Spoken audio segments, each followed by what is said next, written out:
Sebelumnya, saya ucapkan terima kasih kepada teman-teman yang sudah mendukung channel ini melalui Sociabas. Semoga Tuhan membalas dengan rezeki yang lebih besar lagi. Sekali lagi, Watashi ucapkan arigato.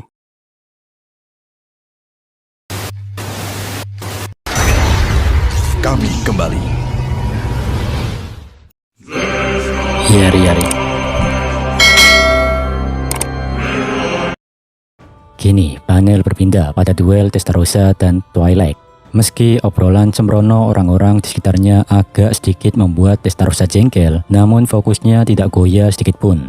Di dalam benaknya, semua skenario dan rencana untuk memenangkan duel telah tersusun dengan sempurna. Di situ, Twilight menatap merendahkan lawan bicaranya. "Ada apa, Testarossa? Kenapa kau tak menyerang?" Testarossa cuma membalas dengan senyuman mencurigakan, dan tentu Twilight merasa aneh dan curiga dengan ketenangan wanita di hadapannya. Twilight bilang, "Apa yang lucu? Kau tahu, kau tidak berada di posisi untuk bisa bersantai, bukan?" Testarossa menjawab dengan cibiran dingin. "Konyol sekali, apa kau benar-benar berpikir bahwa kau bisa mengalahkanku, ha?" Mendengar itu, ekspresi Twilight yang tadinya merendahkan lawannya kini berubah menjadi kekesalan yang teramat dalam. Menurutnya, keberanian Testarossa terasa tidak normal, sangat berbeda dari kalkulasi yang ada di kepalanya. Yari, inilah mengapa aku benci mereka yang buta akan kebenaran. Memang benar aku hancur menjadi debu oleh satu pukulan dari putri kesayanganku, Luminas. Tapi itu bukanlah kekalahan, melainkan hanyalah eksperimen yang tak terhindarkan. Gumam Twilight menghibur diri. Tujuan awal Twilight memancing Testarossa bertarung serius adalah untuk menguji batas kemampuan pseudo dragon badinya. Namun dia malah kesal sendiri karena gertakan Testarossa.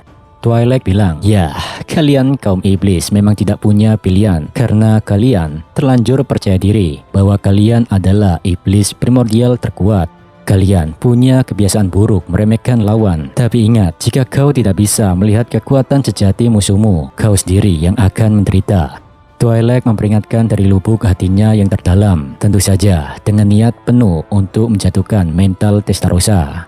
Namun lawan bicaranya tidak bergeming. Alih-alih terintimidasi, Testarossa terus tertawa tanpa rasa takut, seolah-olah eksistensi Twilight bahkan tidak layak untuk ia pikirkan.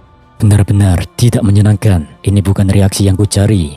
Tadinya aku ingin bermain-main lebih lama, tapi kali ini akan kuakhiri sekarang." Bersamaan dengan kata-kata itu, Twilight melepaskan tekanan haki mengerikan yang selama ini ia tahan.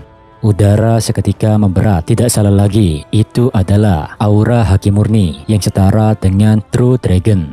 Pseudo Dragon Body adalah mahakarya dari seluruh penelitian Twilight. Baginya, ketika seseorang mempelajari konsep keabadian, maka tujuan akhir yang paling absolut adalah menjadi True Dragon itu sendiri. Dengan begitu, ketika Twilight tewas, maka dia bisa hidup kembali. Nah, masalahnya di sini, saat dihidupkan kembali, dalam kebanyakan kasus, kepribadian mereka akan diatur ulang, sehingga ada ingatan yang hilang. Dengan kata lain, esensi jiwa mereka akan tercipta kembali dengan sempurna seiring berjalannya waktu. Akan tetapi, Twilight tidak puas hanya dengan itu. Menurutnya, jika segalanya bisa diwariskan dengan sempurna hingga ke hardcore, barulah itu bisa disebut sebagai bentuk kehidupan tertinggi yang sejati. Semua penelitiannya selama ini hanya ingin mencari bagaimana cara menciptakan kembali ingatan dan hati yang merupakan fondasi dari sebuah jiwa. Itulah inti dari kegilaan eksperimen Twilight. Demi tujuan tersebut, Twilight menggunakan dirinya sendiri sebagai kelinci percobaan. Dan pada akhirnya, beliau berhasil mereplikasi ingatannya melalui sinkronasi dengan berbagai tubuh replika yang telah ia siapkan dengan cara meniru teknik paralel eksistensi milik Felgreen. Dan hasilnya, ingatan Twilight tidak akan pernah hilang meski ia tewas berkali-kali. Bagian tersulit adalah mereplikasi hardcore. Itu adalah sesuatu yang tak berwujud dan terus berubah seiring waktu. Hardcore adalah sesuatu yang transparan, kecuali jika Anda adalah makhluk seperti Felizard yang mampu membekukan jantungnya sendiri. Twilight menyadari batasan ini. Baginya, mustahil untuk mempertahankan kondisi yang sama selamanya. Namun disinilah letak kejeniusan sekaligus kegilaan Twi'lek. Ia mendatangi sang naga es dan memohon, "Velzat sama, aku meminta bantuanmu. Bisakah kau menggunakan kekuatanmu untuk membekukan jantungku?" ucap Twi'lek. Dan Velzat pun mengabulkan permintaan tersebut. Dengan jantung yang dilindungi dan dibekukan oleh kekuatan Velzat, sisanya Twi'lek tinggal menanamkan memori replikasinya ke dalam wadah baru dan hasilnya sinkronisasinya sempurna.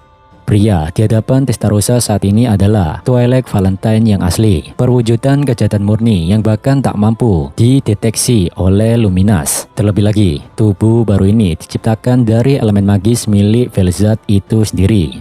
Secara teori sih, kekuatan fisiknya setara dengan True Dragon. Tidak peduli sehebat apapun seorang primordial di atas kertas, mereka bukanlah tandingan Twi'lek. Terlebih lagi, jantung Twi'lek dijaga oleh Velzat. Otomatis jika dirinya tewas, maka dia tinggal menciptakan pseudo Dragon Body yang baru dan menghidupkan kembali dirinya tanpa kehilangan ingatan apapun. Tidak ada skenario buruk bagi eksistensiku. Dengan kekuatan yang setara dengan Velzat sama, tidak mungkin aku kalah dari Ratu Putih, Testarossa, gumam Twi'lek dalam hati dengan kepercayaan diri yang tinggi. Meskipun energi sihirnya tidak ada apa-apanya dibandingkan dengan Velzat, kendati begitu, output kekuatan sihir Twi'lek setara. Makanya Twi'lek sangat yakin kalau dirinya nggak akan kalah dengan Testarossa. Dahulu, otoritas Twi'lek adalah unique skill Grid. Namun setelah ia memahami strukturnya, ia melepaskan skill tersebut sebagai benih keserakahan atau Seed of Grid. Benih ini secara alami tertarik pada individu yang paling tamak, yang kemudian berpindah-pindah inang dari Mariabel hingga akhirnya ke Yuki Kagurazaka. Twi'lek terus mengamati proses tersebut melalui kepribadian semu yang ia tanam di dalam skill tersebut. Twi'lek terus mendapatkan data berharga dengan menganalisis hal ini. Bahkan ketika Grid menempel pada Yuki, Twi'lek juga merasakan langsung apa itu ketakutan dari kekuatan Ki Crimson. Menyadari betapa berbahayanya Ki, seketika Twi'lek memutus sinkronasi tersebut dan membiarkan Yuki bersama Seed of Grid melakukan apa yang mereka bisa melawan Ki Crimson.